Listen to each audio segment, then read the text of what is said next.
मी ज्या डॉक्टरकडे गेलो तो डॉक्टर योग्य आहे की नाही हे कसं ओळखायचं? मी म्हटलं ना की तो ऐकणारा पाहिजे. पुलंचं एक फार छान भाषण आहे. त्या भाषणाचं हेच आहे की गप्प राहा. आम्हाला शिकवणी काय आहे? गप्प राहा. गप्प राहणं प्रश्न सुटत नाही. गप्प राहून कधी संस्कृती समाज पण पुढे जात नाही, उत्तर मिळत नाही. बोललं पाहिजे. डॉक्टर हा ऐकणारा पाहिजे.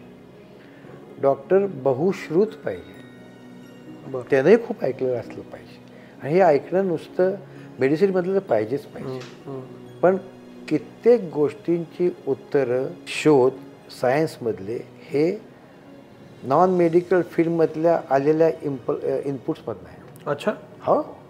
आज मलेरियावरचं जे सगळ्यात प्रभावी औषध जगभर वापरलं जातं ते चायनीज हर्बल मेडिसिन आहे. बरं. सो डॉक्टर बहुश्रुत पाहिजे. डॉक्टरला बाकी सगळ्या गोष्टींची थोडीफार माहिती पाहिजे. नुसतंच मेडिसिन बुक पुस्तक नाही, गोष्टी बाकीच्या आल्या पाहिजेत. म्हणून medicine is art and science.